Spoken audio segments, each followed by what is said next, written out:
falar hoje sobre distúrbio do equilíbrio hidroeletrolítico e gasometria arterial. É um tema de pediatria, é um tema referente ao internato, mas outras pessoas que se quiserem podem ter acesso também ao vídeo, para a gente aprender a corrigir o sódio, corrigir o potássio, interpretar a gasometria.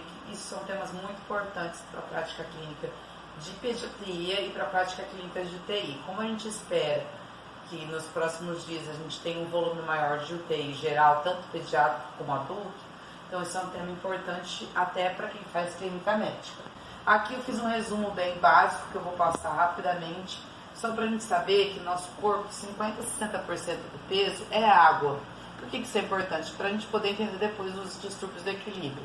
Sendo que da água, 40% está no intracelular e 20% está no extracelular. E isso é para adulto. Na pediatria, a criança chega a ter uma água corporal de até 70%. É um volume muito maior de água e isso acarreta em outros problemas clínicos em relação ao adulto, tá? O potássio, o cálcio, o magnésio são os principais cátions, porque eles são positivos no intracelular, dentro da célula. Os fosfatos e as proteínas são os principais ânions do intracelular, tá? Então essa é a composição do líquido intracelular. Por outro lado, o sódio é o principal cátion do extracelular e o cloro e o bicarbonato são os principais ânions. Isso tudo é importante para a gente entender o conceito de osmolaridade. O que vai ser a osmolaridade? O número de moléculas de sódio por unidade de água determina a osmolaridade do líquido extracelular. Depois a gente vai explicar com calma para que vocês possam entender isso melhor, tá? Eu vou ler essa frase com calma porque eu acho que ela é bem interessante para a gente entender essa aula.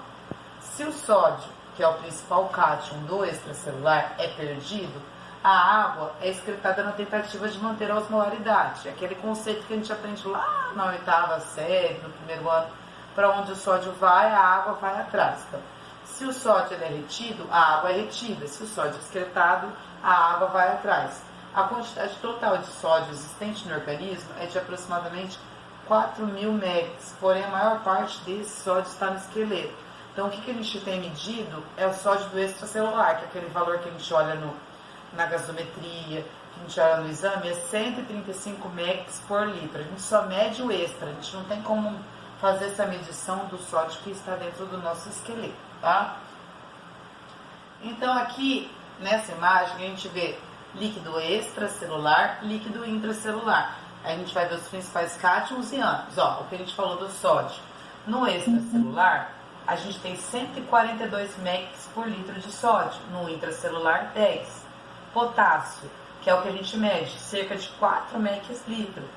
No intracelular, 140. Quer dizer, olha, o potássio ele tem muito mais no intracelular. Mas o que a gente consegue medir é só o extra.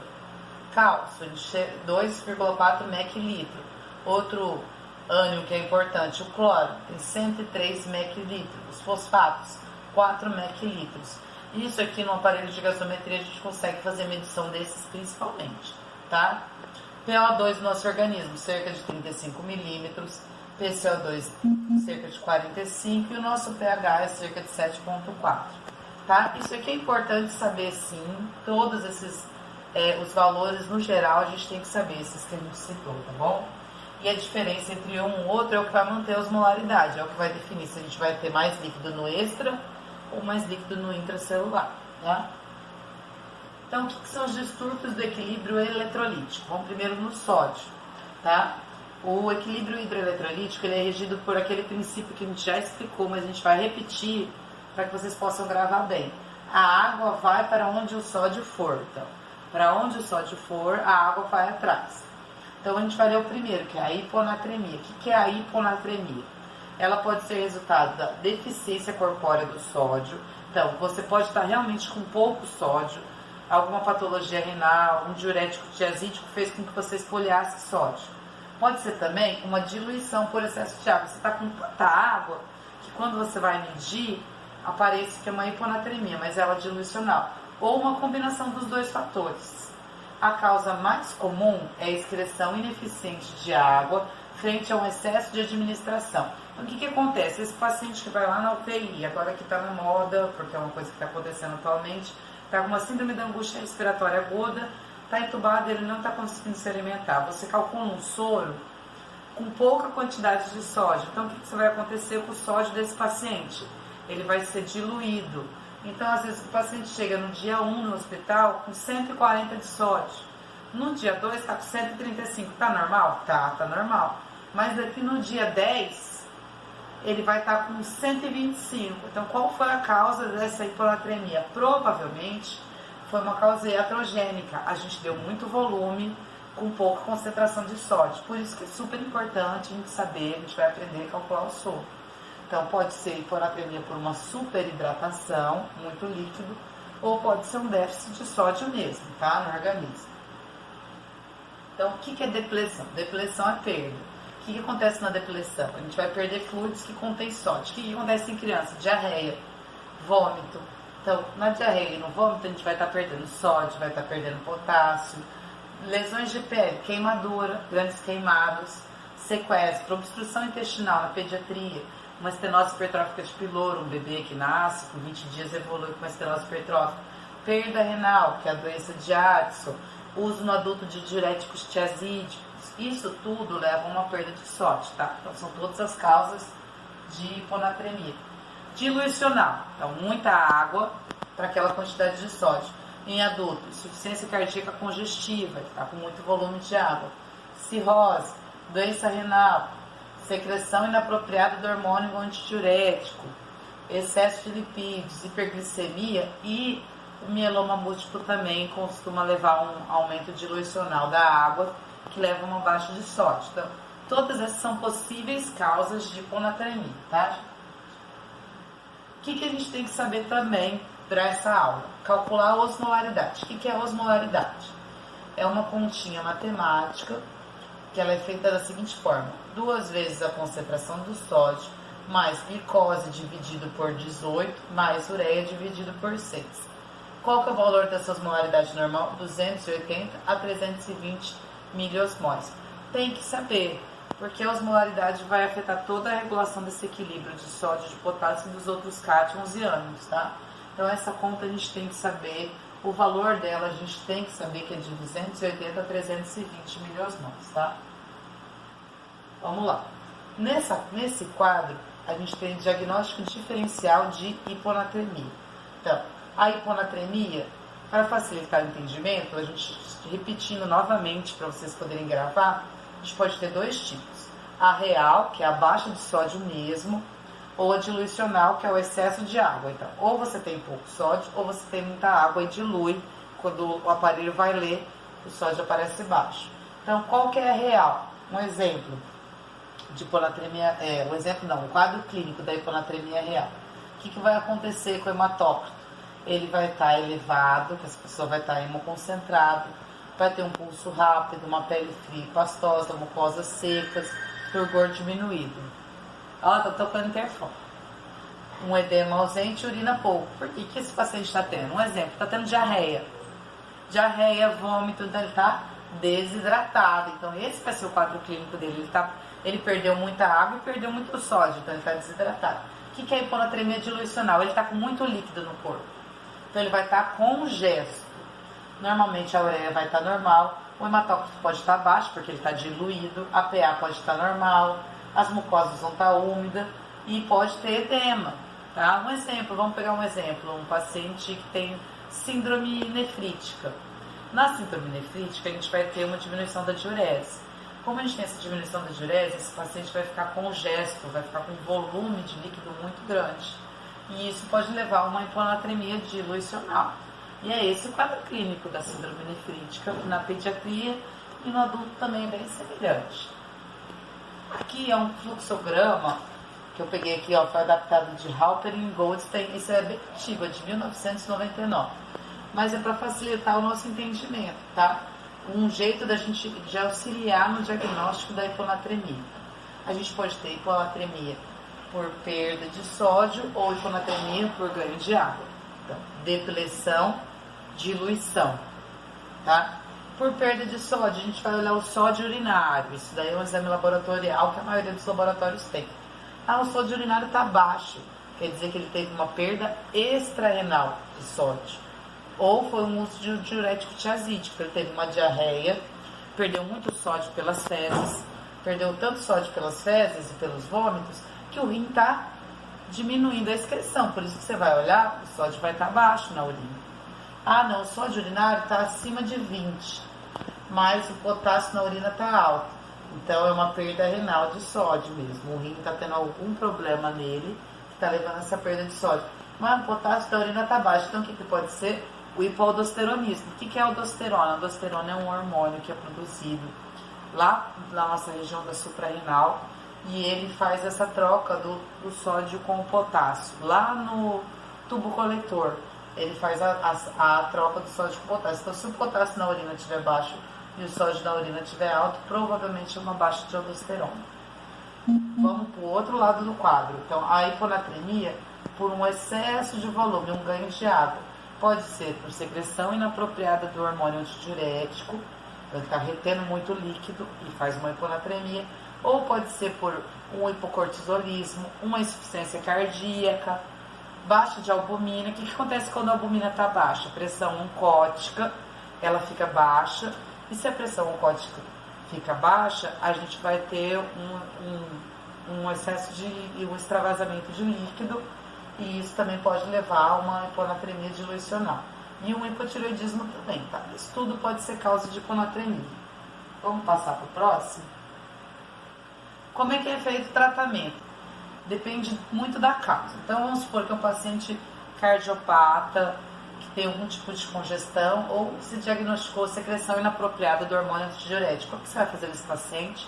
Vai restringir líquido. Porque se ele está com muito volume, se você restringir o líquido, a tendência é voltar ao equilíbrio do sódio. Ah não, aqui tem uma hiponatremia abaixo de 120 e está com sinais neurológicos, está convulsionando, está com rebaixamento do sensório. Então isso é um quadro clínico de certa urgência.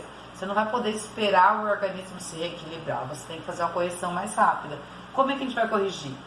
Com furosemida, 1 mg por quilo EV, enquanto se repõe as perdas de sódio com salina hipertônica. Salina hipertônica não existe em hospital, a gente vai ensinar como é que calcula. Quanto que a gente vai corrigir? A gente corrige para no máximo 5 mEq em 3 horas, porque tem que ser uma correção rápida. Lembrando que a gente não pode subir mais do que 10 mEq no dia. Vamos pegar um exemplo. Você pegou um menino ou um adulto que estava com 115 mEq por litro de sódio. Aí no outro dia, professora, eu já corrigi, está 135, parabéns, você matou o paciente. Por quê? A gente não pode subir mais do que 10. Como é uma urgência, a gente sobe 5 em 3 horas.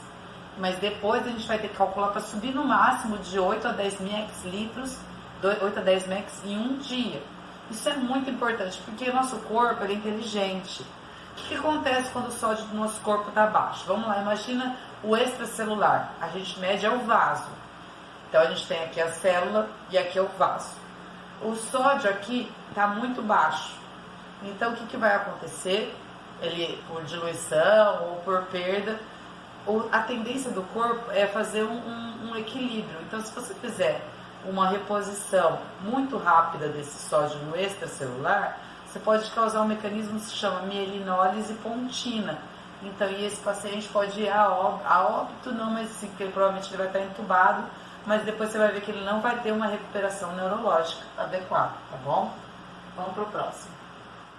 Como é que a gente faz a salina hipertônica? Tem várias formulinhas. Normalmente a gente faz uma proporção de água destilada para NSL a 20%. Ó, aqui tem uma proporção de 85 para 15. Ah, não é adulto. 850 para 150. Aí, conforme for, você pode ir calculando a proporção de acordo com o tanto que você vai necessitar, tá? 1 ml da salina hipertônica tem 0,51 mEq de sódio. Então, 1 ml tem 0,51.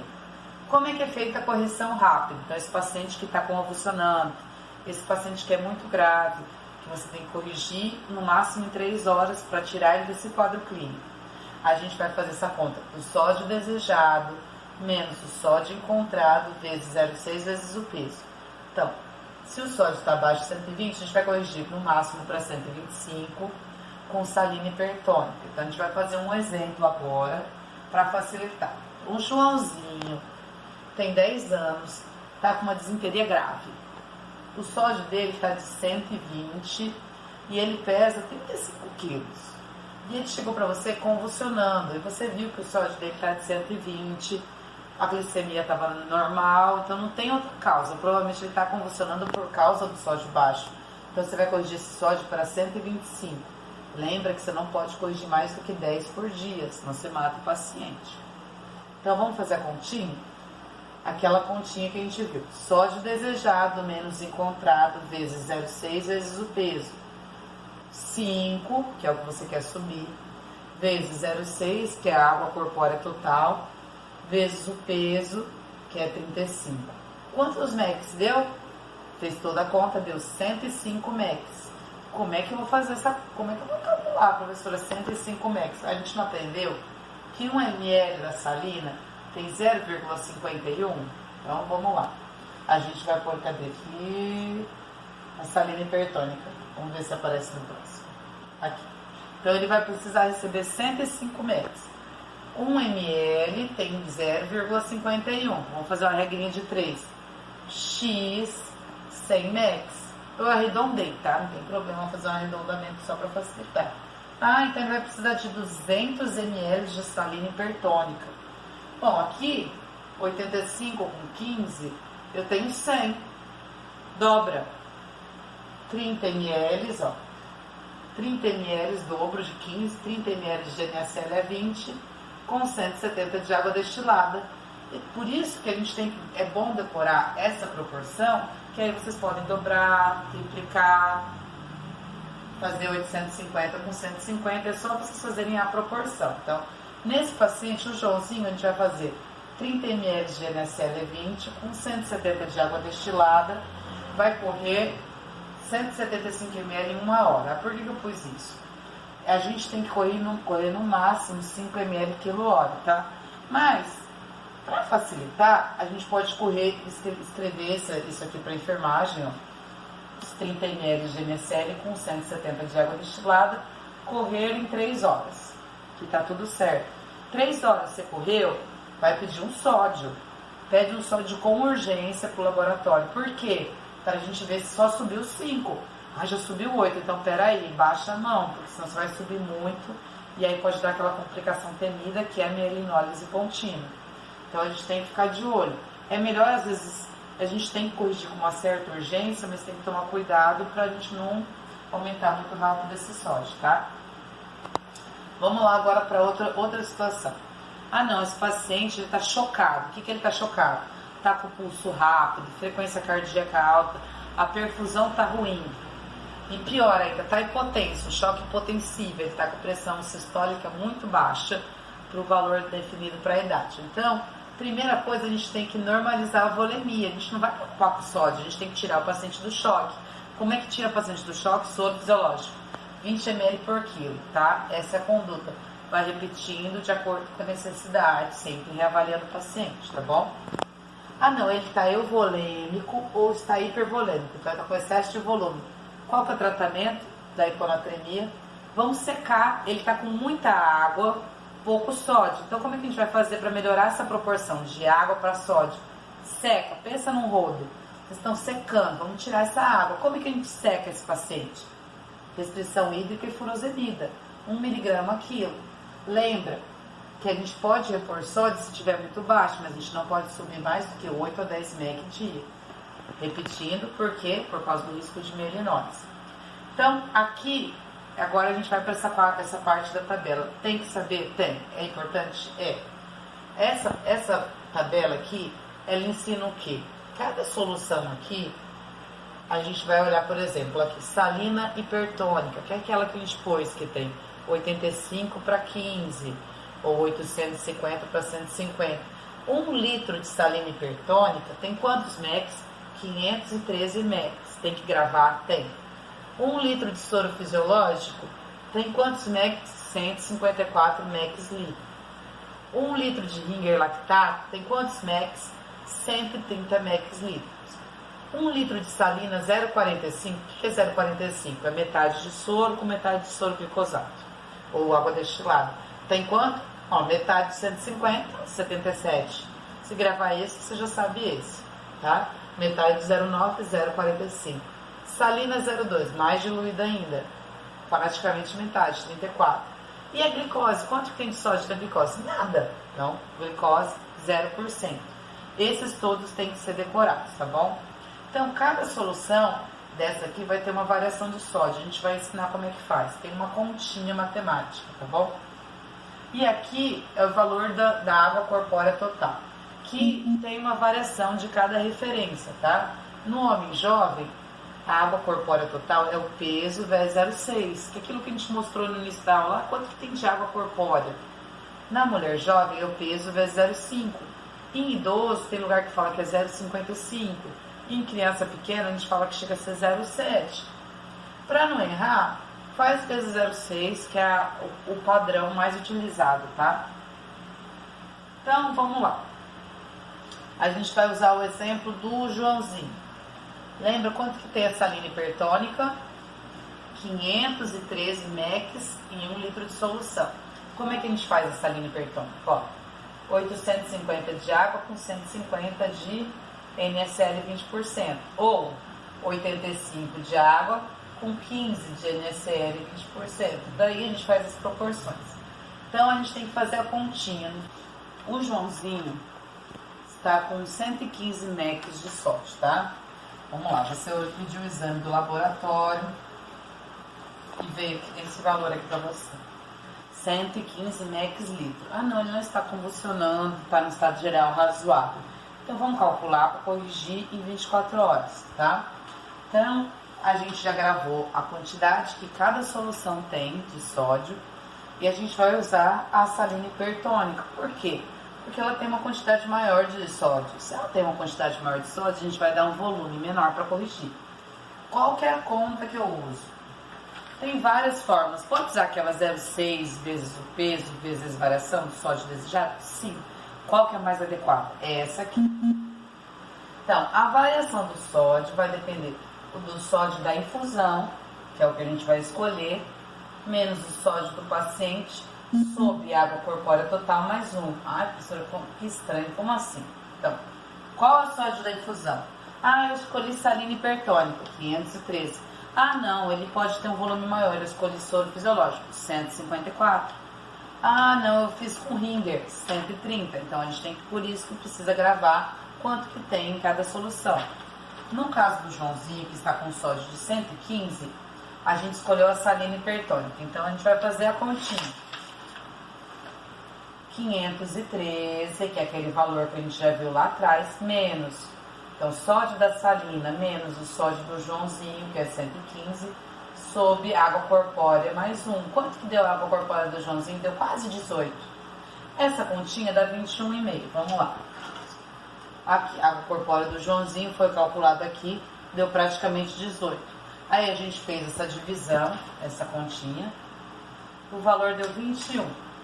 Então, quer dizer, se você fizer 1 litro de salina hipertônica, a gente vai subir 21 mEq. A gente pode subir 21 mEq em 24 horas? Não, o Geraldo tá fazendo que não aqui. Por quê? Porque senão a gente mata o paciente. A gente faz o quê? A mielinólise pontina. Então, o que a gente vai fazer? Uma continha matemática. Regra de 3, é simples, vamos pensar com calma. Se você fizer 1000 ml, ou seja, 1 litro da solução, quanto que você vai elevar de sódio? 21, a gente fez toda a conta, não fez? Ah, não, mas eu só posso elevar 8, elevar 10 no máximo, porque eu não quero matar o paciente, eu sou uma médica legal, não quero matar. Então, quanto que você pode elevar? 10. Ah, então eu vou fazer X dessa solução. É o máximo que eu posso fazer em 24 horas, pra gente não subir muito o sódio. Quanto que deu a continha? Regra de 3. Vai dar 465 ml. Então, o que você pode prescrever para enfermagem? Ah, põe esses dois. Salina hipertônica 850 de água destilada com 150 de NaCl 20%. Faz uma chave, coloca correr 465 ml dessa solução em 24 horas. Tá inseguro? Fez toda a conta? Mesmo assim, se está inseguro, você pode pedir dosagem, porque esse paciente normalmente está em UTI. Então, você vai pedir para redosar o sódio a cada 12 horas, a cada 6 horas e pode ir recalculando. O importante é não errar na mão para mais, tá? Às vezes é melhor subir. Ah, não, só subiu, ele estava com 115, professor, e hoje ele está com 121. Ótimo. Porque a gente não quer que suba além de 8 e 10. Se você conseguiu subir, ah, não, só subiu 6. Por quê? Porque a gente não tem muita ideia quanto que tem de água corpórea. É uma estimativa. Então, isso varia de paciente para paciente, tá? Então, aprendeu essa conta? Vamos gravar só para vocês olharem a fórmula matemática. Variação do sódio do paciente. Então, você vai fazer sódio da infusão menos o sódio do paciente sobre água corpórea mais 1. Então, em 1 litro de solução variou, a gente fez as contas. Então, eu quero que varie no máximo 10 mEq. Assim fica mais fácil da gente entender. Depois vocês podem treinar, pausa o vídeo, faz exemplo com outros pesos, inventa uma criança de 15 quilos, um adulto de 30 quilos, e vai fazendo passo a passo, lembrando dessa fórmula e lembrando do valor dessa tabela, tá bom? Vamos passar. Por que eu pus isso aqui? Isso daqui é para pediatria, tá? No adulto eu não tenho tanto conhecimento. Como é que a gente faz as necessidades basais de uma criança na pediatria? Ah, uma criança que está internada, vamos pegar o que está acontecendo agora, o que vai acontecer nos próximos dias. Está com uma síndrome da angústia respiratória aguda grave e ela não está conseguindo se alimentar. Você vai passar uma parenteral logo de cara. Primeiro você vai pôr um soro para hidratar essa criança. Como é que a gente vai saber a quantidade de volume? Usando aquela formulazinha que chama Holiday Segre. Se a criança pesa até 10 quilos, 100 ml por quilo. Se ela pesa de 10 a 20, 1.000 mais 50 vezes o quilo excedente. Se ela pesa acima de 20, 1.500 mais 20 vezes o quilo excedente. Ele vai colocar a tabela para facilitar. Ah, a gente já sabe o volume. Então, o Henrique pesa 10 quilos, está na UTI pediátrica com algum quadro respiratório ou por algum outro motivo. Então, quanto que é o máximo que a gente pode fazer para o Henrique, segundo a fórmula de Holiday? 1.000 ml. Então, a gente pode fazer no máximo 1.000 ml de volume. Como é que eu vou calcular esse soro, professora? Ele não tem hiponatremia nem hipernatremia. Mas o que você quer? Você quer manter ele na isonatremia. A gente quer manter esse equilíbrio. Como é que a gente vai fazer isso? A gente vai usar uma salina isotônica. O que é isso, isotônica? Quanto que a gente tem de MEC no nosso corpo? A gente tem mais ou menos 135 MEC litro. Então, a gente vai fazer um soro que tem a mesma quantidade que tem no nosso extracelular. Então, a gente vai fazer um soro com 135 MEC litros. Como é que chama isso? Fluidoterapia isotônica. Quanto que a gente vai pôr de sódio no soro? 136 MEC litros. Como é que a gente vai fazer o cálculo da isonatrêmica? A gente fez uma pausa porque a gente fez o cálculo aqui para vocês. Então, a gente tem uma criança que ela pesa 15 quilos. Quanto que é o Holiday dela? 1.000 mais 20 vezes 5, que é aquela formulinha que o Geraldo vai colocar aqui para vocês, tá bom? Quanto que deu? Dá 1.100. Então, quanto que é a isonatrêmica? A isonatrêmica é assim, gente, ó. Vou colocar aqui, Geraldo, você foca aí. Você vai usar no máximo 136 MEC em 1 litro. Ah, o Holiday dessa criança deu 1.100, porque ela tem 15 quilos. Então, quantos MEC você vai usar? X. Ah, deu 149 MEC. Você vai dar um volume de 1.100 e vai precisar de 149 MEC. Nossa, mas como é que eu faço isso? Simples. O NSL 20% que a gente tem no hospital, 1 ml tem 3,4 MEC. Você calculou que ele precisaria de quantos MEC? 149. Vamos fazer uma regrinha de 3. 1 ml você vai pôr 3,4. Para 149 MEC, YML. Quantos ml que a gente vai usar de NSL 20? 44 ml. Tudo isso, professora? Tudo isso. Isso é a isotônica, gente.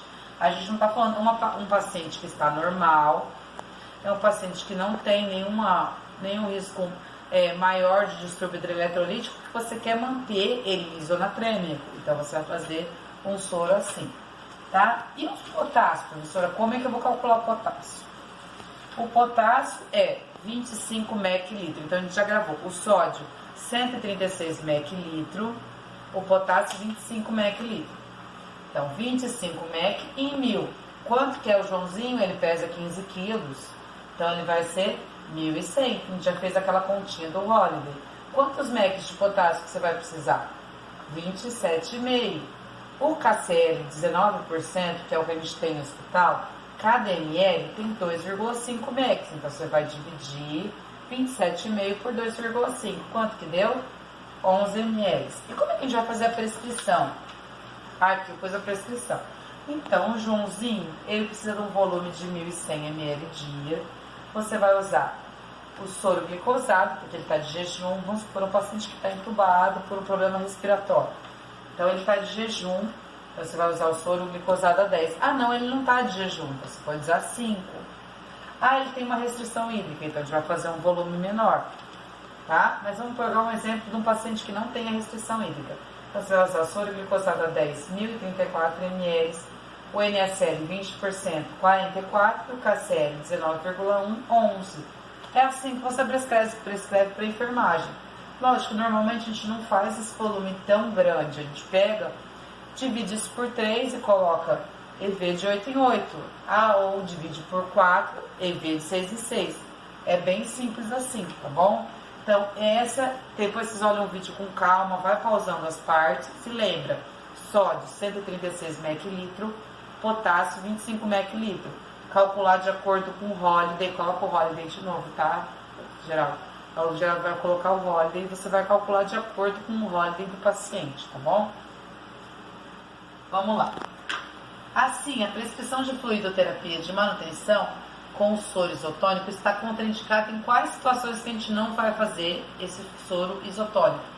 Quando tiver uma anatremia maior que 150, isso é óbvio, né, gente? Se ele está com um sódio muito elevado, você vai ter que fazer o tratamento. Neonatos é outra conta, é outro mundo. Está com uma doença com perda de água livre, tipo diabetes insípido. Tem hipertensão arterial sistêmica, retenção de líquido, usa vários diuréticos, entende? Várias coisas que alteram o equilíbrio hidroeletrolítico e tem doenças renais pré-existentes. Então, para quem que eu vou usar, professor? Para aquele paciente que está num pós-operatório, para aquele paciente que está internado por algum outro motivo, está com problema, é uma criança previamente rígida e desenvolveu um problema respiratório, está na UTI, está entubado, e você não vai pôr parenteral no primeiro dia, então você tem que calcular a solução isonatrêmica. Entendeu? É para esse tipo de paciente que você vai usar esse soro que a gente ensinou, tá bom? Nesses casos, é contraindicado. Por quê? Porque ele não consegue lidar com o sódio, tá bom? Bom, exemplo.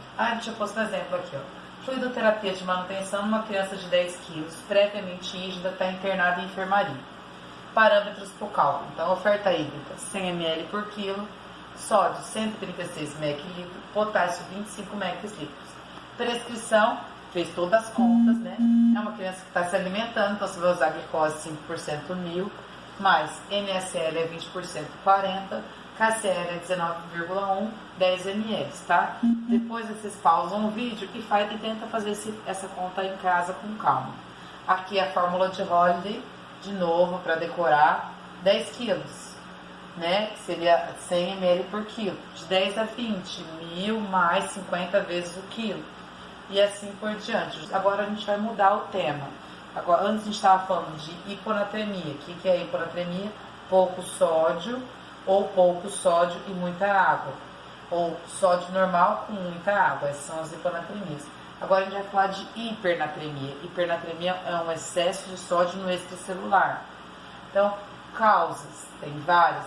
Diarreia. Diarreia não pode causar hipo? Pode. Pode causar hiper? Pode. Sudorese excessiva, taquipneia, está perdendo muita água livre, então vai fazer uma hipernatremia. Diabetes insípidos. O que acontece no diabetes insípidos? Perde muita água livre.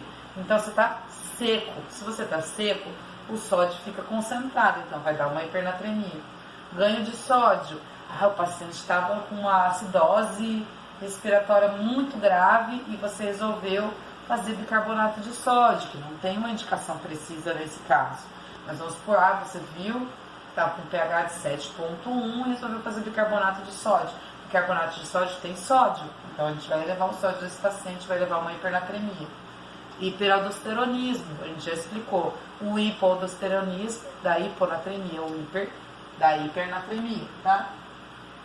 Aqui tá só explicando o que é o diabetes insípidos, mas eu vou ler assim uma parte principal Isso aqui, cirurgias intracranianas. Então, o paciente que teve um TCE, a gente sempre tem que ficar de olho nos distúrbios de equilíbrios hidroeletrolíticos, porque o TCE pode levar a uma diabetes insípida. O que acontece?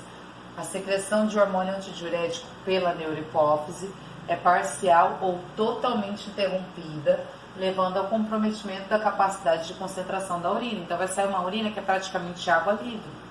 Vai acontecer o quê? Hipernatremia por perda de água livre, tá? Então é só para vocês lembrarem que aqui em Rondonópolis a gente tem muito acidente de moto e isso pode acontecer em pediatria. Quais são os critérios diagnósticos de diabetes insípidos? Poliúria, então o paciente está fazendo muito xixi, mais de 5 ml por hora. Polidípsia, muita sede. Por quê? Porque ele está perdendo muita água, muita sede. Hipernatremia, você vai ver um sódio alto. Osmolaridade urinária baixa, por quê? Porque ele está perdendo água pura. E ele responde ao hormônio antidiurético. Esses critérios é importante saber porque é diagnóstico diferencial, tá? Eu não vou entrar nesse daqui não, vamos na hipernatremia. Hipernatremia, então é mais ou menos a mesma abordagem diagnóstica da hipo. Pode ser por um ganho de sódio, você calcula um volume extracelular expandido ou não expandido por perda de água. Aqui qual que é o ganho de sódio? Iatrogênico, fez um bicarbonato de sódio, não soube calcular a solução isonatrêmica, ou repôs muito rápido, enfim. E essa é uma das causas de hipernatremia. Não, foi por o volume urinário não está mínimo e a osmolaridade não está máxima. Pode ser diabetes insípidos, que ele perdeu água livre, pode ser uma diurese osmótica, ou pode ser uma perda extrarenal de água, ele está perdendo água para o terceiro espaço. Então, toda vez que a gente tem esses distúrbios do sódio, a gente tem que pensar nas possíveis causas, porque a gente tentando saber qual é a causa, a gente consegue direcionar melhor o tratamento. Agora, como é que é o tratamento da hipernatremia? Depende do quadro clínico do paciente. No geral, a gente vai repor água via oral ou endovenosa.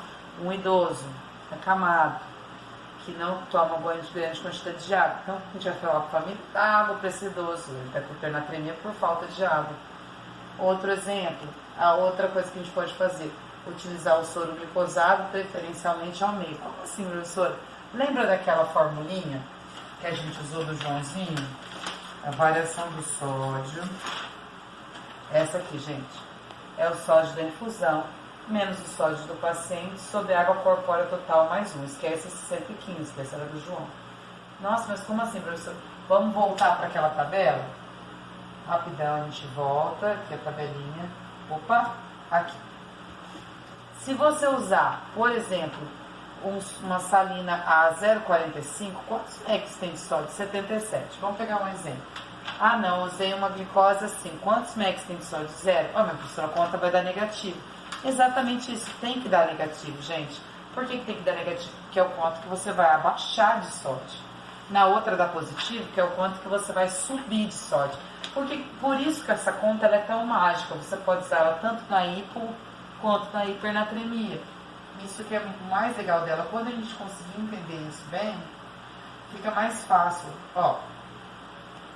Então, o resultado dela vai dar negativo? Sim. Negativo é o tanto que você vai abaixar de sódio. Eu acho que eu pus um exemplo. Exemplo, o indígena vindo da cidade de Água Boa, desnutrido grau 3, marasmático, mas ele está normotenso, está com uma urina muito concentrada devido a uma baixa ingesta, ele provavelmente tem alguma neuropatia associada, enfim. Como é que a gente vai fazer a conta, professor? Ele tem 3 anos, esse indígena. Qual que é a água corpórea dele? 0,65 vezes o peso. Ele é desnutrido, então ele só pesa 10 quilos. Quanto que deu a água corpórea? 6,5. O sódio dele, 150. Vamos fazer as contas? A gente lembra a mesma continha que a gente usou para o Joãozinho. Vamos fazer uma lavagem cerebral. Vamos gravar essa forma. Variação do sódio é o sódio da infusão menos o sódio do paciente sobre água corpórea mais 1. Qual o sódio que você vai usar? Vamos lá. Podemos usar qualquer um daquela tabela. Mas eu quero usar aqui o soro ao meio. Soro ao meio é o soro 0,45 que ele tem. A mesma proporção de fisiológico com o glicosado. Metade, metade. Quanto que tem nesse soro ao meio? 77 mEq por litro. Não, eu quero usar a glicose 5%. Certo, 0 mEq litro. Vamos fazer a conta com soro ao meio? Então aqui. sódio, vamos gravar essa formulinha. O sódio do indígena é 150, certo? Então, sódio da infusão, 77, que a gente viu lá naquela continha. Sódio do indígena, 150. Quanto que é a água corpórea dele? 0,65 ou 0,6 vezes o peso. Deu 6,5. É água corpórea mais 1, 7,5. Fazendo essa conta, 77 menos 150 dividido por 7,5. Mas dá negativo, professor. Certo, é para dar negativo. Deu negativo 9,7. O que isso quer dizer? Se você faz 1 litro de soro ao meio, você vai abaixar 9,7 mEq desse indígena. Então, o sódio dele, que está 150, vai abaixar praticamente para 140. Isso está bom? Está. Mas é um pouco arriscado. Por quê? Porque a gente também não pode, assim como a gente não pode aumentar mais de 10, a gente não pode baixar mais de 10. Então, para ter uma margem de segurança, a gente fala assim, pega o número 8. Você pode aumentar no máximo 8 e baixar no máximo 8 num dia. Então, um exemplo, nesse caso. Você poderia prescrever 1 litro? Poderia. Mas eu vou prescrever para aumentar no máximo, baixar no máximo 8. Então, se 1000 ml de solução, eu baixo 9,7 mEq de sódio, para eu abaixar 8, que é o que eu quero, eu vou ter X litros. Então, quanto que eu tenho que fazer dessa salina, dessa solução ao meio? 820 ml. É só fazer a regrinha de 3, tá, gente? Em casa, pausa o vídeo e faz as contas juntas. Então, deu 820 ml.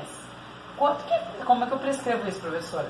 410 ml de soro fisiológico 0,9 com 410 ml de soro glicosado assim. Simples e fácil, tá? Por isso que tem que saber os valores de sódio de cada infusão e saber essa conta. Se você souber essa conta, é você gravar variação de sódio de 1 litro na hipernatremia, na hiponatremia, você vai subir, e na hipernatremia você vai descer o valor que deu essa conta. Faz com calma, calcula isso em casa, calcula com outros pesos e com outros valores que vocês vão conseguir. Lembra sempre, quando você for prescrever para o paciente, de colocar o KCl, tá? O KCl, 25 mEq por litro, tá bom? Vamos para a próxima. Então, lá no potássio, falando em potássio, o que ele é? Um cátion, porque ele é positivo. E ele é o principal do intracelular. Mas o que a gente mede? A gente mede o extra, que dá por volta de 3,5 e 5,5, certo? O que acontece que a gente precisa saber aqui, que é importante para vocês decorarem? Na acidose, o que acontece com o potássio? Ele é eliminado. Por quê? Porque ele troca com... ocorre a eliminação de o íon H+, que ele tem acidose, para cada potássio retido. Na alcalose dá o contrário. Então, o que é isso, professor? Aqui é confuso. No paciente de acidose, o potássio vai estar falsamente aumentado. Então, toda vez que vê um paciente que está em acidose metabólica, acidose respiratória, tá com pH de 7,2, pH de 7,1, e o potássio está normal. Peraí, será que está normal? Porque o potássio ele tenta trocar com o íon H+, para tamponar. Então, você tem que ficar atento. E na alcalose acontece o contrário. O que é a alcalose? A alcalose está com poucos íons H+. Na alcalose também ocorre o contrário, o potássio fica falsamente diminuído. Então vamos supor que você está com pH de 7,50, tá em alcalose, uma alcalose metabólica, vai ser um diurético tiazídico, está com pH de 7,50 e deu um potássio de 6. Ai, professor, o potássio está alto. Será que está tão alto assim? Porque ele está em alcalose. Então a gente tem que ficar sempre atento para todas essas variáveis, tá, gente? Aldosterona, por que eu pus aldosterona? Aqui está a nossa querida suprarrenal e ela que produz aldosterona. O que a aldosterona faz? Quando a aldosterona aumenta, a urina elimina maior quantidade de potássio. Então, o hiperaldosteronismo leva ao quê? Uma hipocalemia. E o nível de potássio no sangue pode diminuir. A gente já falou isso tanto no sódio quanto no potássio, porque a aldosterona faz toda essa regulação do sódio e potássio. Ele é um hormônio da família dos mineralocorticoides, sintetizado na zona glomerulosa do córtex das glândulas suprarrenais. Olha que bonitinho, fica grudadinha no rim, e ele tem como alvo os rins. A sua principal função consiste na regulação do balanço eletrolítico, tá? A diminuição na calemia, ou seja, o potássio baixo, hipocalemia, ela é regulada também pela aldosterona. Ele leva o quê? O aumento da reabsorção de cloro, o aumento da excreção de potássio, o aumento do pH, que leva a uma alcalose, e aumento da reabsorção de água. Depois vocês podem ler cada um desses itens com calma, que a aldosterona é um hormônio muito importante nesse equilíbrio hidroeletrolítico. Então, o que a gente precisa saber? O que pode regular o nosso potássio do sangue? Beta-2 adrenérgico. O que é beta-2 adrenérgico? Paciente asmático, você vai usar o salbutamol, inalatória, bombinha, ou o nosso famoso fenoterol, que é o famoso Berotec. Usou beta-2 adrenérgico, o que ele vai fazer? Ele põe o potássio para dentro da célula. Se ele põe para dentro da célula, ele diminui dentro do vaso. Se diminuir dentro do vaso, o valor vai baixar. Então, o paciente que está usando um beta-2 agonista há muito tempo, ele usa Berotec todo dia, ele é um asmático grave, tem que ficar de olho no valor do potássio. O que mais que pode regular a entrada de potássio?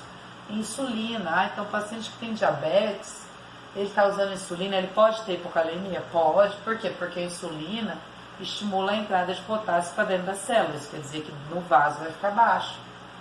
E aqui também é o que a gente falou da acidose e da alcalose. Um excesso de íons H+, ou seja, uma acidose, faz com que o H+, entra na célula e o potássio sai. O que é isso? O potássio está tentando melhorar essa acidose. Então, cada 0,1 de queda de pH, ou seja, cada 0,1 de queda de acidose, aumenta 0,4 de potássio. Isso é uma estimativa, tá?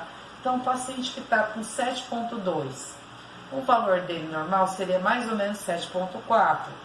Então, ele perdeu 0,2 de pH, certo? 7,4 para 7,2. Então, quer dizer, caiu 0,2, 0,1 aumenta 0,4, 0,2 aumenta 0,8. Então, se o potássio dessa criança, desse paciente, está 4, você pode tirar 0,8 de 4. Na verdade, esse potássio dele está 3,2. Foi aumentado falsamente, tá bom? Então, para vocês gravarem, a acidose aumenta o potássio falsamente, a alcalose baixa o potássio falsamente, tá bom? E aí vocês pensam com calma em cada caso clínico. Hipercalemia. O que é hipercalemia? Um excesso de íons de K+, de potássio. Qual que é a definição? Acima de 5 mEq por litro. O que a gente tem que sempre descartar na hipercalemia? Erro de coleta. O que acontece às vezes, pessoal, do laboratório? Garroteia o membro e isso leva à hemólise. A célula quebra. Lembra que a gente viu? Qual que é o principal cátion que existe dentro da célula? O potássio.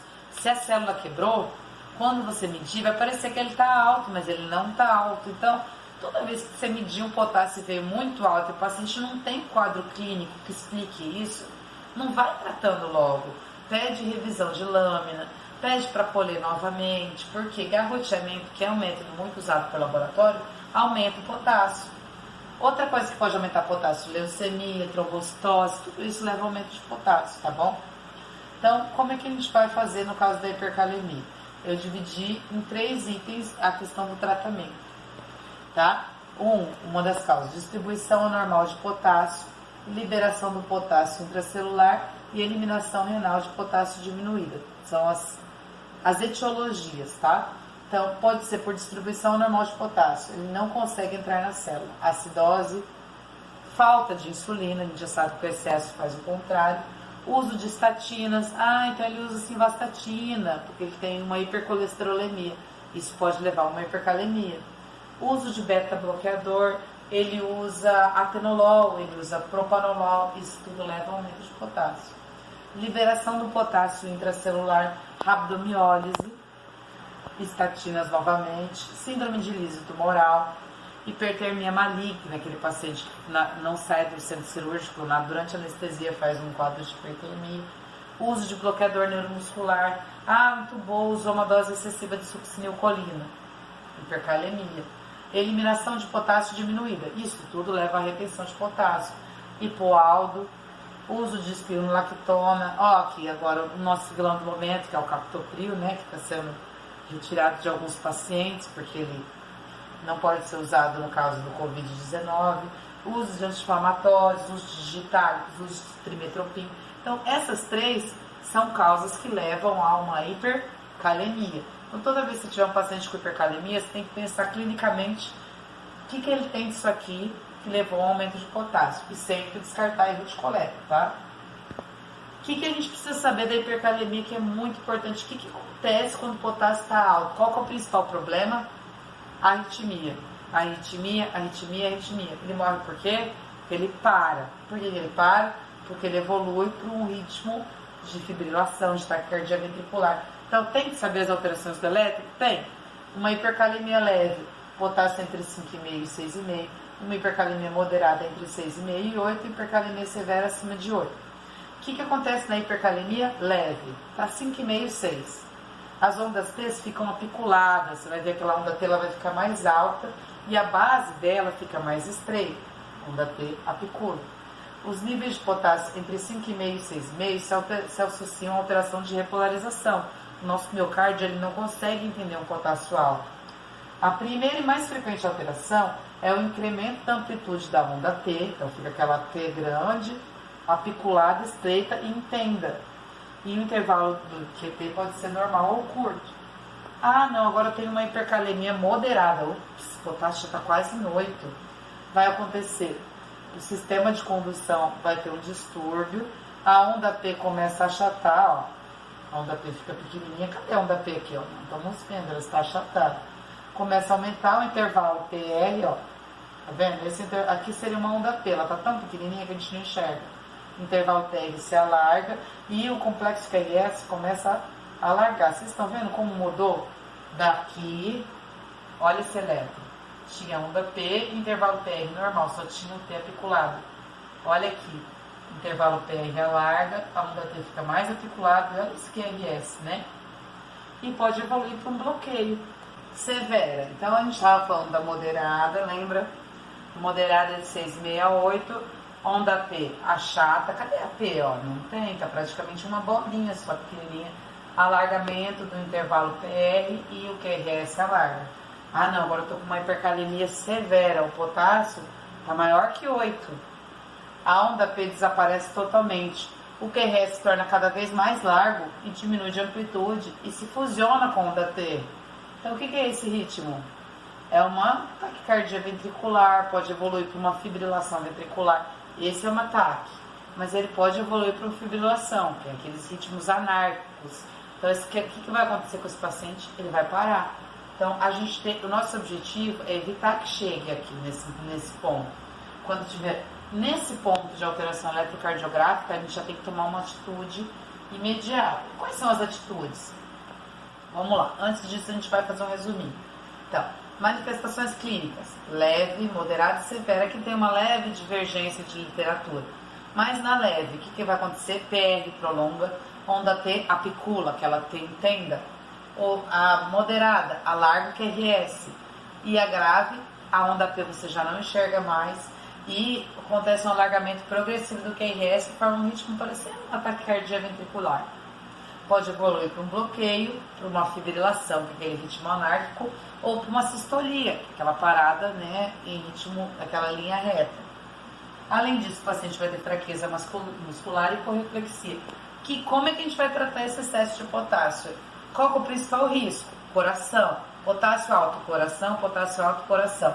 Então, o que a gente vai fazer primeiro? Proteger o coração. Como é que a gente vai fazer isso? Estabilizando a membrana. Eu vou mostrar. Segunda coisa, como é que a gente faz para baixar o potássio que a gente viu lá no começo? Jogar o potássio para dentro da célula, porque ele está alto no sangue. Então, no extracelular. Então, a gente vai jogar ele para dentro. Vamos tirar ele aqui. Está alto no vaso, vamos pôr ele dentro da célula. E qual outra coisa? Retirar o potássio. Vamos tirar esse potássio e jogar fora. Então, esses 3 itens. Protege o coração, coloca dentro da célula e tira o potássio. Aí a gente vai tratar a hipercalemia assim. Então, como é que a gente vai poder fazer esse tratamento? Primeira coisa, vamos minimizar esse aporte exógeno. Se ele está recebendo potássio no soro e o potássio está muito alto, você vai retirar esse potássio do soro. Né? Então, ou dieta, tá com uma nutrição parenteral, retira, tá? Tem drogas que contêm potássio, tá usando succinilcolina, tem que tirar, tem que pensar em outra opção. E aí o tratamento para proteger a membrana do coração. Como é que a gente protege a membrana? Com gluconato de cálcio 10%. Como é que calcula? 1 ml por quilo em bolos. Bolos quer dizer rápido, em 5 a 10 minutos. Então você vai calcular 10 quilos, 10 ml, seringa 5 a 10 minutos. E vai diluir ele com água destilada. Então você pôs 10 ml de gluconato com 10 ml de água destilada e pede para a enfermeira fazer em 5 a 10 minutos. O efeito dele é imediato e a duração é de 30 a 60 minutos. Lembrando que a gente pode repetir após 5 minutos. Como é que a gente vai fazer o item 2, que é aquele que a gente põe o potássio dentro da célula? Como é que a gente faz isso? Lembra? A gente pode usar bicarbonato, solução glicoinsulina, beta-2 agonista. No início da aula, a gente falou, aquela pessoa que usa beta-2, bombinha, Berotec, muito tempo, pode ter o potássio baixo. Por quê? Porque o beta-2 agonista põe o potássio para dentro da célula. Então é esse mesmo mecanismo, a gente vai usar o efeito colateral da medicação para tratar outra patologia. Bicarbonato de sódio. O que ele faz, bicarbonato de sódio? Ele leva uma alcalose e isso vai fazer com que esse potássio baixe. Solução glicoinsulínica. Por que glicoinsulínica, professora? Não é a insulina que bota o potássio para dentro da célula? Sim, a insulina faz uma troca e bota o potássio para dentro da célula. Mas o que vai acontecer com o paciente se você ficar dando muita insulina? Ele vai fazer hipoglicemia. Então, por isso que é glicoinsulínica. Então, você vai usar 1 a 2 gramas por quilo de glicose e 0,3 unidades de insulina para cada grama de glicose. Tem que fazer o cálculo para cada um dos pacientes, tá? Depois vocês podem ler com calma e calcular em casa. Beta-2 agonista pode ser o fenoterol, pode ser a terbutalina, que a gente usa lá nas gestantes, que é o famoso Bricanil. 10 microgramas por quilo em 10 minutos. Cuidado só que beta-2 agonista dá taquicardia, então tem que ver se essa criança não tem nenhuma contraindicação, ou esse adulto, para usar um beta-2 agonista, tá bom? Então, estabilizei a membrana, pus potássio para dentro da célula. Qual que é a outra medida que eu posso fazer para baixar esse potássio? É o nosso queridinho, né? Furosemida. Como é que a gente vai fazer? Tirar o potássio, vamos jogar esse potássio fora. Remover o potássio do corpo, furosemida, 1 a 2 miligramas por quilo EV. Cuidado, que é diurético. O diurético a gente tem que tomar cuidado, que pode levar excesso de sódio, pode levar outros distúrbios e pode desidratar o paciente. Mas é um tratamento extremamente eficaz. Qual que é o outro tratamento? Resina de troca iônica, que é o nosso famoso Sorcal, tá? Isso ela pode utilizar via retal ou por enema, em todas as diluições. Eu acho que eu não vou entrar nesse detalhe agora, mas você tem que saber os tratamentos e depois usar a posologia de cada um. Aqui o Sorcal, ó. 1 grama de resina contém 3,3 mEq de cálcio e remove 1 mEq de potássio. Pode usar mineralocorticoide, pacientes que têm hipoaldosteronismo, mas isso daí já vai ser uma parte da endócrina. E um tratamento que é muito efetivo é a diálise. O paciente está com insuficiência renal, está com uma creatinina de 2,5, de 3. Para uma criança, uma creatinina de 1,5, dependendo do peso, já é alta. Então você vai ter que utilizar da diálise. Não vai adiantar você usar furosemida se a criança não está tendo diurese. Então tudo a gente tem que usar a lógica. Proteger o coração, pôr o potássio dentro da célula, remover o potássio. Furo, diálise, tá bom? É simples de tratar. Aqui ficou meio desconfigurado. Depois eu vou pedir para o Geraldo colocar, que é do gluconato de cálcio, do bicarbonato de sódio, solução polarizante e beta-2 agonista. Na verdade, isso é um resumo de tudo que eu falei, mas depois a gente pode tentar reconfigurar. Qual que é o outro problema? Hipocalemia. Então, a gente já falou da hipernatremia, da hiponatremia, da hipernatremia, da hipercalemia e da hipocalemia. O que é hipocalemia? Potássio à base de 3,5, tá? Então, o que leva a uma baixa de potássio? Perdeu ou ingeriu pouco, perdeu por uso de diurético, perdeu porque está com hiperaldosteronismo, perdeu porque está com diarreia, vômito, íleo paralítico, ou aquela que a gente usa para tratar o hiper é o que leva ao hipo, gente. Então é fácil saber. Usa beta-2 agonista, usou insulina, diabético, uso de bicarbonato. Então isso tudo leva a uma baixa do potássio, uma hipocalemia. Quais são as manifestações clínicas? Arritmia, intoxicação digital, que é a alteração do eletro. A gente vai olhar a alteração do eletro também com calma, tá? Pode ter fraqueza muscular e cãibra. Até os antigos falam, tá com cãibra, come banana, que banana tem potássio, mialgia, íleo paralítico, hiporreflexia e poliúria e nictúria. O que vai acontecer no eletro da hipocalemia? Vai ser o contrário da hiper. Então, uma hipocalemia leve, 3, 3,5, moderada, 2,5 a 3, severa, abaixo de 2,5. Quais são as principais alterações do segmento ST na onda T e na onda U? Onda U, a gente já vai explicar o que é a onda U. Vamos ver se aparece aqui com mais calma. Então, na hipocalemia leve, a gente não colocou aí, mas começa o quê? Achatar a onda T. Agora a gente já vai para moderada, tá? Na moderada, o que acontece? Depressão do segmento ST. Ó, tá vendo aqui o segmento ST? Ele começa a ficar... Cadê a onda T? Vocês lembram que na hipercalemia a gente tem aquela onda T apiculada, grandona? Na hipocalemia, o contrário, a onda T vai achatando. Então, achatamento da onda T, a setinha em vermelho, e começa a aparecer as ondas azul, que aqui está escrito laranja, mas está na verdade em amarelo. Tá vendo? A onda U começa a aparecer. São alterações de repolarização, tá bom? E na hipocalemia severa, o que acontece? Depressão do ST, a onda T fica negativa e a onda U fica proeminente. Por algum motivo não saiu, mas a gente vai explicar aqui. O ST fica mais deprimido, tá? A gente vai voltar aqui. A onda T fica negativa, que é essa onda aqui, ela fica para baixo, e a onda U fica proeminente. Então, esse aqui que está em amarelo fica mais proeminente e o que está em vermelho fica mais para baixo. Depois eu vou tentar colocar a imagem, que não sei porque não saiu. Qual que é o tratamento da hipocalemia? Bom, se tiver alteração no eletro, a gente tem que corrigir rápido. Então a gente vai precisar fazer uma correção rápida com 0,3 a 0,5 mEq por quilo hora, respeitando uma concentração máxima de 40 mEq/litro. O que é isso, professor? Então, a gente vai corrigir esse paciente para 4 a 6 horas. Então, vamos pegar um exemplo, o tal do Joãozinho, coitado do Joãozinho. Ele tem 10 quilos, eu vou corrigir 0,3 mEq/hora. Então, eu vou corrigir 0,3 vezes 10, 3 mEq em 1 hora. A gente calcula para 4 horas, mais ou menos. Então, 3 vezes 4, 12. Então, eu vou corrigir 12 mEq em 4 horas. Como é que a gente vai fazer? 1 ml, depois você pode colocar, 1 ml de KCl19 tem 2,5 mEq. Eu preciso de 12 mEq. Então, X, tá? X, 12 mEq. Faz a continha. Quantos ml deu? Ah, deu tanto. Por que a gente precisa saber essa concentração? Ao potássio, a gente não pode fazer muito concentrado, principalmente em veia periférica, senão a gente pode dar um negócio que chama flebite, tá? A gente pode queimar a veia do paciente. Então, a gente tem que respeitar a concentração de no máximo 40 mEq/litro. Então, a gente tem que dar uma diluída nesse potássio, tá bom? Vamos lá, agora para o próximo. Ah, não, o potássio está abaixo de 2,5, então uma hipocalemia grave. Recomenda-se correção mais rápida ainda, meio a 1 mEq/hora, 2 a 3 horas. Há um distúrbio não grave, então a gente pode corrigir uma dose habitual e aumentar só. Vamos supor, ele está com potássio de... Vamos pegar um exemplo? Vamos pegar aqui, ele está com potássio de 3,5. Então é uma hipocalemia leve, não está com sintomatologia grave, não está com alteração no eletro. Vamos corrigir com calma?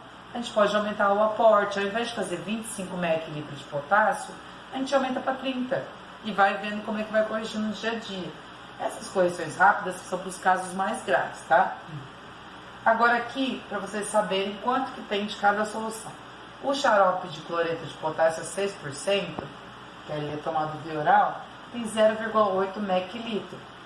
O cloreto de potássio a 19%, que é o que a gente costuma ter no hospital, tem 2,5 mEq/ml. E o cloreto de potássio a 10, 1,34 mEq/ml. Precisa saber? Precisa, porque para a gente poder calcular e fazer a correção para cada caso. Lembra de corrigir, de respeitar a concentração máxima para a gente não fazer flebite. O que é a gasometria? É um aparelhinho, a gente faz no hospital, gasômetro, a gente vai tirar da artéria radial, da femoral, da axilar e vai fazer a interpretação. Para que serve essa gasometria? Para a gente definir o equilíbrio ácido básico, para definir o equilíbrio hidroeletrolítico desse paciente. O que a gente tem que estar no nosso organismo? Ele tem que estar em equilíbrio, então a gente tem que estar numa homeostase. O que é homeostase? Tem que estar no equilíbrio, o pH nosso, que é o potencial de hidrogênio, tem que estar de 7,35 a 7,45. Isso é o nosso normal. Então, o que a gente vai olhar naquele papelzinho da gasometria? pH, PCO2, que é a concentração de gás carbônico, PO2, concentração de oxigênio, o bicarbonato, base excess. Tem o sódio, tem o potássio? Tem, mas eles não são muito confiáveis na gaso. O mais confiável é a medida mesmo do íon laboratorial, tá? pH. O que quer dizer pH? Potencial de hidrogênio, então potencial ácido. Quando aumenta muito o íons H+, a gente vai ter uma acidose. Então, pH abaixo de 7,35, acidose. pH acima de 7,45 é o pH básico, alcalose. Então, a primeira coisa que a gente vai olhar é o pH. Ah, tem um pH de 7,2, acidose, ponto. Ah, tem um pH de 7,5, alcalose, ponto. Depois a gente vai partir para a próxima interpretação, tá bom? Vamos para o próximo. Pressão arterial de gás carbônico. O CO2 normal está em torno de 35 a 45. Ah, então se ele está abaixo de 35, ele está com uma hipocapnia, baixo de CO2. Ah, não, ele está acima de 45, é uma hipercapnia. O que acontece quando o CO2 está alto? O CO2, ele acidifica o sangue. Por quê? Quando ele mistura com a água, o que acontece? Forma o ácido carbônico. Então, o que vai levar ao aumento de íons H+, a acidose. Então, o que acontece com o paciente com síndrome da angústia respiratória aguda, que é o que está em alta agora? Ele faz um distúrbio de oxigenação, de troca, começa a reter muito CO2. Ele não consegue eliminar esse CO2. Então, o que ele vai fazer? Uma acidose, tá bom? E depois a gente vai explicar com calma. Então, muito CO2, muito H+, acidose. Vamos para o próximo.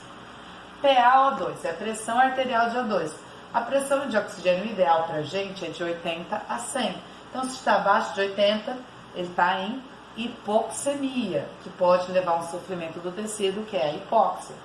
Ah, não, ele está acima de 100. Ah, isso é ótimo, professor. Não, porque o excesso de oxigênio também leva a lesão do tecido e dano cerebral. Então, a gente tem que manter de 80 a 100. Qual que é a fração de O2 no nosso meio ambiente? 21%.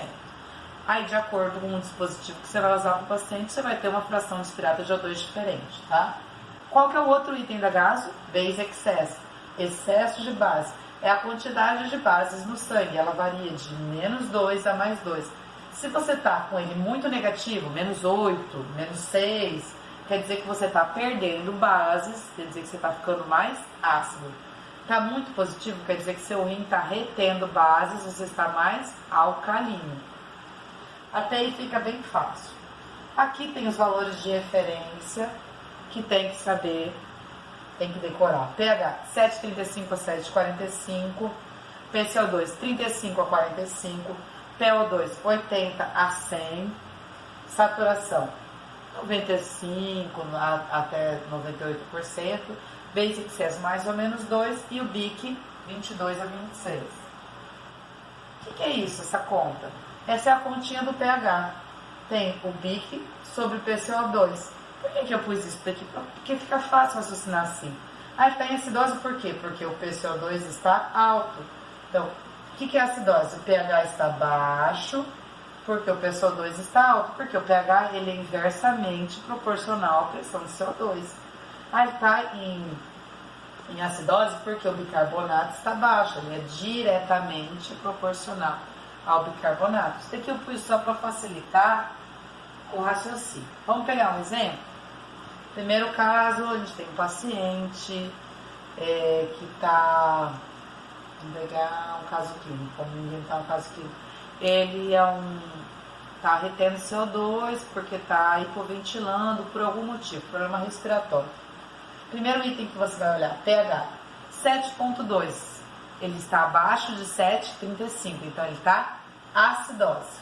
Ponto. Essa acidose é por quê? A gente vai pensar, por que ele está em acidose? Será que ele está em acidose porque o PCO2 está alto ou porque o bicarbonato está baixo? Então vamos ver, quanto que está o PCO2? 55. Ah, esse PCO2 está alto. Se o PCO2 está alto, então é uma acidose de causa respiratória, porque o CO2 é respiratório. Ah, e o bicarbonato, como é que tá? Tá 26. Será que tá normal? A gente já vai ver. Tá de 22 a 26. E a saturação? 80%. Então, a gente tá fazendo uma hipoxemia mas isso ainda está mantendo um PO2 quase dentro do normal, que ele está abaixo de 80. Então, vamos interpretar esse paciente? Acidose, item 2, respiratória, com uma hipoxemia e também uma hipóxia, né? O PO2 está abaixo de 60. Então, repetindo, primeira coisa, pH. pH abaixo de 7,35, ácido. Segunda coisa, procura a causa. É o BIC baixo ou o CO2 alto que está levando a acidose? CO2 alto? Ou o CO2 está alto, acidose respiratória, o BIC normal. Então, uma acidose de causa respiratória. Isso daí está compensado ou descompensado? O que quer dizer isso, professora? Nosso corpo é inteligente. Se você está retendo CO2, qual que é o órgão que vai tentar compensar o nosso pulmão? O rim. Então, o que pode ajudar a melhorar a acidose? É o rim. O que o rim faz? Ele começa a acumular base, porque se está ácido, ele vai tentar aumentar a base para tentar equilibrar. Então, ele tenta acumular bases. Então, como é que a gente vai fazer? Vamos lá, repetindo de novo que isso daqui é uma lavagem cerebral. pH de 7,35 a 7,45. PCO2 35 a 45, PO2 de 80 a 100, BIC 22 a 26 e BE menos 2 a mais 2. Então, pergunte-se primeiro, a acidose é porque o BIC está baixo ou porque o PCO2 está alto? PCO2 alto, respiratória, BIC baixo, metabólica. Vamos lá, como é que a gente vê a compensação do rim? Cada 10 milímetros de PCO2 acima do normal, aumenta 1 de BIC. Então, ele está numa acidose aguda. Vamos pegar esse paciente. Então, cada 10 milímetros aumenta 1 de BIC. Ele está com CO2 de 50. Quer dizer, ele está 10 acima do normal. O normal é em torno de 40. Então, ele está 10. Ele aumentaria 1 de BIC. Quanto que é o BIC normal? 22 a 26. Então, ele teria que estar com mais ou menos em torno de 26, 27 de bicarbonato. Isso quer dizer que o rim está trabalhando para tentar compensar mesmo, tá? Isso é uma conta que a gente tem que tentar, tem que saber. Isso é para uma acidose respiratória aguda. Uma acidose respiratória crônica, isso modifica. Ó, vamos pegar aqui. A acidose respiratória crônica, eu não estou encontrando aqui, mas já a gente vai falar. Ele retém mais lentamente e retém um valor maior de bicarbonato. Só um minutinho, eu vou passar. Então vamos lá. Se está em acidose metabólica, a gente já mudou o tema. Você viu que a gente estava na respiratória, agora a gente está na metabólica. O que o corpo vai fazer? Você está com pH baixo porque você está com uma cetoacidose diabética. Uma criança que está com uma cetoacidose diabética. Você está com pH baixo, o que seu corpo faz? Hiperventila. Por quê? Porque ele quer eliminar gás carbônico para tentar equilibrar aquela equação da anidrase carbônica, do H2CO3. Então, acidose metabólica, o corpo vai hiperventilar para eliminar PCO2. Como é que a gente vai calcular esse PCO2 esperado? BIC vezes 1,5 mais 8 mais ou menos 2. Tá? Um pH de 7,2. Uma criança, o Joãozinho, está com cetoacidose diabética, está com uma glicemia de 400, um pH de 7,2 e um bicarbonato de 10. Como é que a gente vai saber qual que é o PCO2 esperado por Joãozinho? 10 vezes 1,5 mais 8 mais ou menos 2. É essa formulinha. Tem que decorar? Tem. Então, acidose metabólica tem que decorar essa fórmula, tá? Porque é importante para a gente saber o PCO2 esperado. Vamos pegar no caso do Joãozinho. Quanto que seria o PCO2? BIC, 10 vezes 1,5. 10 vezes 1,5, 15. Mais 8, 23. Mais ou menos 2. Nesse caso, qual que seria o PCO2 do Joãozinho? 21 a 25. Então, às vezes, você pode olhar a gasometria e falar, mas esse PCO2 está baixo. Está alterado? Não, não é que está alterado. O corpo está hiperventilando para tentar compensar. É isso que acontece, tá bom? Então, essa é a acidose metabólica. Vamos para o próximo? No caso de um pH alto, então uma criança que está, um adulto que usa um diurético tiazídico e está com pH de 7,5, acima de 7,45, alcalose. Aí a gente vai perguntar, ele está em alcalose, é por quê? Porque o bicarbonato está alto ou porque o PCO2 está baixo? Então, qual que é o motivo que ele está em alcalose? Então, se o bicarbonato está alto, é uma alcalose do metabolismo, é uma alcalose metabólica. o rim está retendo bases. Por quê? Aí tem que ver o quadro clínico do paciente. Então, o que acontece nesse caso? O corpo vai tentar compensar hipoventilando, mas espera aí, como é que a gente vai hipoventilar? Você vai falar para o seu corpo, para de respirar? Não tem jeito, a gente continua respirando normalmente, então é uma compensação que não costuma ocorrer, tá bom? Depois a gente vai fazer com calma os exercícios e vai pensar com calma, tá bom? Vamos ver agora, essa alcalose é porque o PCO2 está baixo? Será uma alcalose respiratória? É uma paciente ansiosa que por algum motivo começou a hiperventilar, uma crise de ansiedade, uma crise de pânico, a pessoa começa a hiperventilar e elimina muito CO2. Então ela vai fazer uma alcalose respiratória. Vamos pensar com calma em cada um deles. Aqui eu não vou entrar no detalhe porque eu acho que fica muito complexo, mas a gente tem que decorar os principais. Acidose metabólica, gravar essa fórmula, 1,5 vezes o BIC mais 8 mais ou menos 2, é o PCO2 esperado. E no caso da acidose respiratória aguda, você vai aumentar 1 mEq de bicarbonato para cada 10 milímetros de PCO2 acima de 35. Na acidose respiratória crônica, aquele indivíduo enfisematoso, você vai aumentar 3,5 mEq para cada 10 milímetros de PCO2. Esses são os principais que a gente tem que decorar, que são os mecanismos que o corpo lança a mão. Os outros mecanismos não são tão precisos, então eu acho que a gente não precisa gravar isso nesse momento. Então, o que é importante lembrar? Que é uma coisa que a gente já falou. Cada 0,1 de alteração do pH determina uma alteração de 0,4 a 0,6 mEq de potássio. Na alcalose, pH acima de 7,45, o aumento de pH, o potássio cai. E na acidose, que é a diminuição do potássio, diminuição de pH, o potássio sobe. Tem que saber isso? Tem. Lembra, a acidose sobe falsamente o potássio, a alcalose cai falsamente o potássio, para a gente não cair em cilada. Bom, vamos pegar aqui um exemplo. Dada a seguinte condição, pH 7,5, PCO2 53, BIC 42. Então, o que esse paciente tem? pH acima de 7,45, alcalose. BIC de 42, essa alcalose. É porque o PCO2 está baixo ou porque o bicarbonato está alto? Vamos ver. O bicarbonato está alto, está 42, era de 22 a 26. Então, é uma alcalose metabólica, tá bom? Então, a gente viu aqui, ó, alteração inicial, alcalose metabólica. Mas espera aí, esse PCO2 está de 53. Esse PCO2 também está alto. Sim, está alto. Mas qual é o distúrbio básico dele? É a alcalose. Então, o que você pode colocar? É uma alcalose metabólica e associado a isso, ele tem uma acidose respiratória. É um quadro mais complicado. A gente tem que ver como é que é o manejo desse paciente, tá bom? Então, portanto, essa condição desse paciente é uma alcalose metabólica com uma tentativa de compensação respiratória. De alguma maneira ele está hipoventilando. Pode ser um paciente que esteja entubado, que a fisio programou uma frequência respiratória muito baixa e ele está retendo CO2. Às vezes ela faz isso para tentar equilibrar. Inclusive a gente trabalha junto com a fisioterapia para tentar equilibrar a gasometria, tá?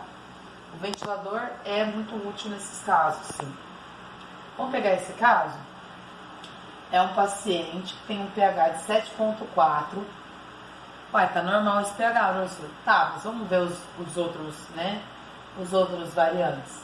O PCO2 está de 49. Tá alto esse PCO2, é de 35 a 45. Mas vamos lá ver o que mais. O PO2 está de 58. Esse PO2 está baixo, não é de 60 a 80. Olha que complicado. E o bicarbonato está de 30 e um BE positivo. Olha, ele está retendo bicarbonato. Mas ele está saturando mal. Então, o que provavelmente é isso? Ele está com uma acidose respiratória, só que o corpo reteve tanta base, ó, tá vendo que o bicarbonato está de 30? O corpo ficou retendo e compensou, ó, uma acidose respiratória compensada por uma alcalose metabólica. Então, esse paciente, provavelmente ele já tinha uma acidose respiratória crônica, DPOC, um enfisematoso, que fumou a vida inteira. Essa é a gasocaracterística característica dele. Porque eles retêm muito CO2, às vezes é bem mais alto que isso, Só que equilibra o pH porque o rim deles vai compensando. O que acontece quando esse paciente tem uma infecção, um problema renal? Piora tudo, porque se o rim não conseguir compensar, ele vai cair esse pH abruptamente. Então, isso daqui está sendo compensado pelo nosso rim. Nosso corpo é muito inteligente, ele faz essa compensação. Vamos pegar outro exemplo? Paciente de 45 anos, ele tem diabetes tipo 2 e está descompensado. Um pH de 7,28, abaixo de 7,35, acidose. Essa acidose é porque o PaCO2 está alto ou porque o BIC está baixo? Vamos lá, o PaCO2 está 18. Não está alto, está até baixo. Então vamos ver, a acidose é porque o BIC está baixo. Então é uma acidose metabólica.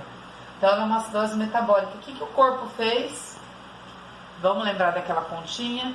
Quanto que é o PCO2 esperado quando você está numa acidose metabólica? 1,5 vezes BIC mais 8, mais ou menos 2. Então o corpo hiperventilou, por isso que o PaCO2 diminuiu. E a saturação desse paciente também está baixa, está 89, ele deve estar rebaixando o nível de consciência. Então é isso que é o principal. Depois eu vou mandar mais exercícios para vocês resolverem em casa, tá? Para a gente poder estudar